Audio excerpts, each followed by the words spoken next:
Most people spend years studying English and still can't hold a simple conversation.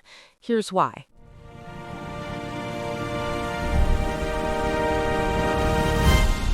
You've taken the classes, you've done the grammar exercises, you've memorized hundreds of words, but the moment someone actually speaks to you in English, your mind goes completely blank. And that's exactly what we're going to break down today. Why that happens and what actually works instead. I'm Emma. And I'm Alex.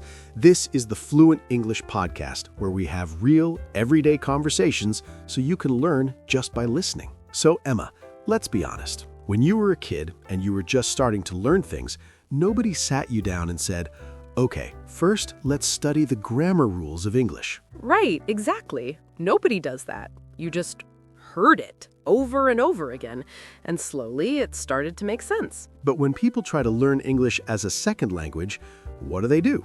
They open a textbook, they memorize rules, they study, and then they wonder why speaking still feels so hard. And I think that's the core problem. People are preparing to speak instead of actually speaking.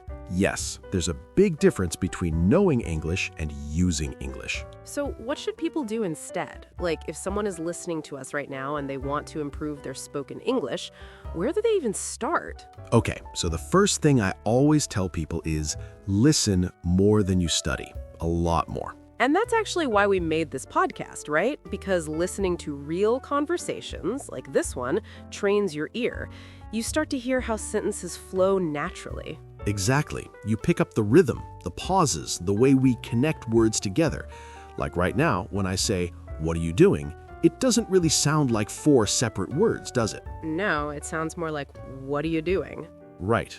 And you only learn that by listening, not by reading a textbook. Okay, so that's tip 1.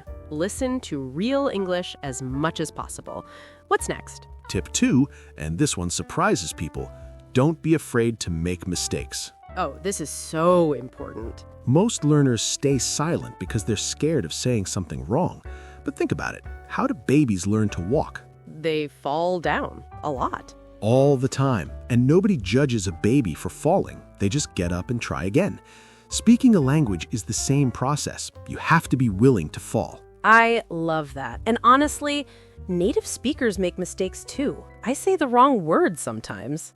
I say weird things all the time. My sentences are a mess. And people still understand us. That's the point. So the goal isn't to speak perfect English. The goal is to communicate, to be understood, and that is a much more achievable target. Okay, tip 3. What's the third one? Talk to yourself. Wait, seriously? I'm completely serious. If you don't have anyone to practice with right now, have a conversation with yourself. Describe what you're doing. Narrate your morning routine. I'm making coffee, it's too hot, I'm going to wait a few minutes. That's actually kind of fun. It sounds silly, but it works, because you're forcing your brain to find the words in real time.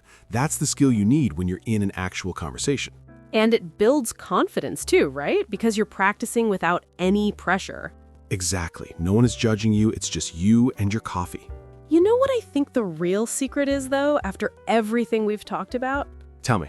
Consistency, not intensity. People think they need to study for 5 hours on a Saturday, but actually, 15 minutes every single day is so much more powerful.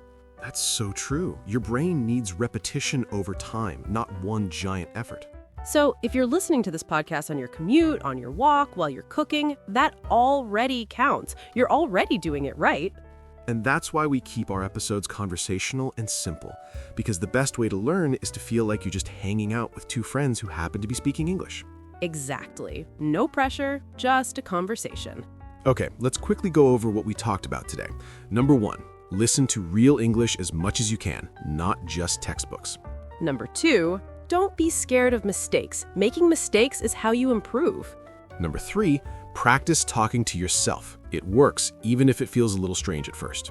And number 4, be consistent. A little every day is better than a lot once in a while.